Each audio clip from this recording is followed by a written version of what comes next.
Italian Travel, continua il mio viaggio alla scoperta dei luoghi più belli d'Italia. Oggi siamo a Riva del Garda e anche oggi ne vedremo delle belle.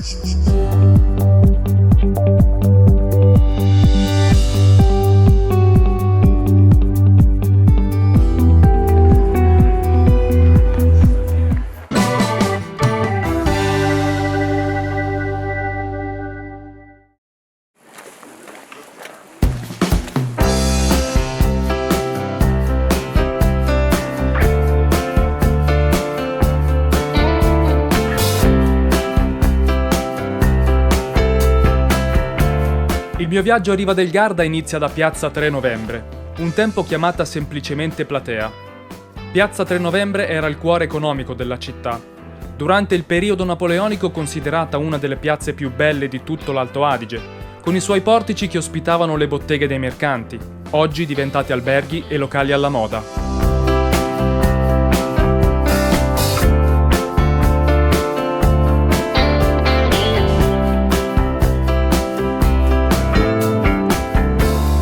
La torre apponale fu eretta all'inizio del 200 per garantire la sicurezza del porto di Riva del Garda. Provvista di spesse mura, forniva riparo dagli assalti, ma con il tempo divenne un carcere. Ai piedi della torre fino a metà 800 si trovava il Caffè dei Nobili. Il centro storico di Riva del Garda, con i suoi numerosi alberghi, locali e ristoranti, è raccolto all'interno delle antiche mura difensive, che si possono ancora chiaramente ammirare nei pressi di Porta San Marco, Porta San Giuseppe e Porta San Michele.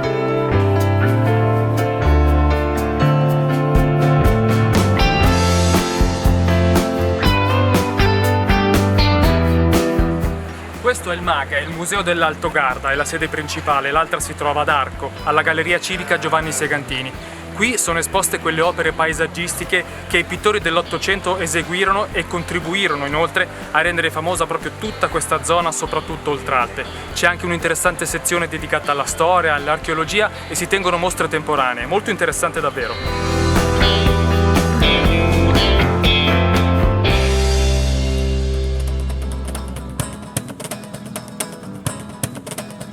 Aperto nel 1989 con lo scopo di trasmettere il rispetto e la conservazione della natura, il rettilario di Riva del Garda espone in 40 teche serpenti velenosi, costrittori, pitoni, boa, mamba, vipere, cobra, scorpioni, ragni, farfalle e altri insetti. Insomma, molto interessante per chi è appassionato del genere.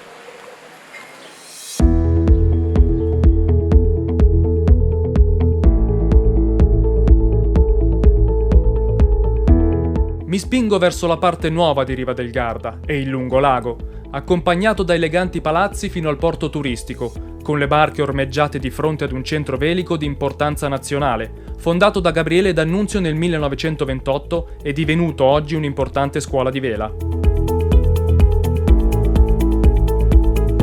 Da qui inizia una bella panoramica camminata lungolago che porta al forte di San Nicolò e di lì fino a Torbole, attraverso giardini ben curati e spiagge affollate.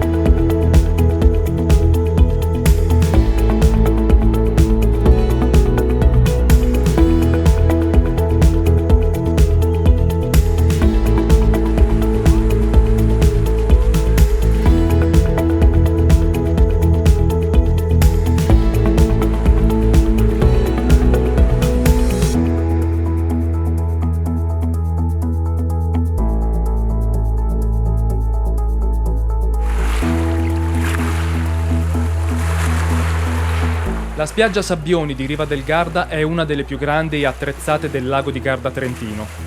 Di ghiaia ed erba offre vari servizi come il noleggio di sdraio e lettini, docce, noleggio canoe. Inoltre dispone di una piattaforma galleggiante con piscina interna, campi di pallacanestro, beach volley e parco giochi con tappeti elastici. La splendida spiaggia dei Pini invece è molto amata specialmente dai più giovani e offre servizi e divertimenti per tutte le età. Bar, docce, noleggio sdraio e lettini, piccolo parco giochi e una piattaforma galleggiante con piscina interna e scivolo al largo. Frequentata anche dai surfisti, la spiaggia dei Pini ha una zona dedicata proprio agli amanti di questo sport.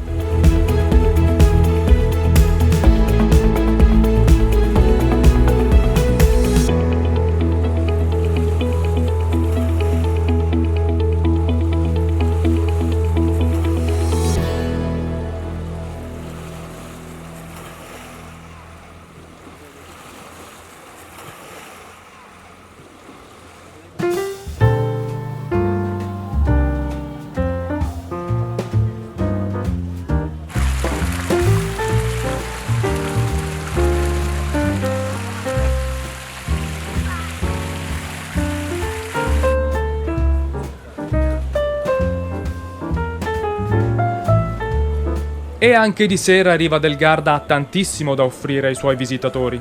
Dal tramonto fino a notte inoltrata, Riva si trasforma in una città vivace. Migliaia di turisti provenienti da ogni parte del mondo affollano le sue strade e le sue piazze, in cerca di divertimento e relax. La maggior parte dei locali si trova sul lungolago e nelle stradine del centro storico, dove è possibile gustare un aperitivo al tramonto, cenare oppure fare le ore piccole in uno dei numerosi bar, ristoranti e pub.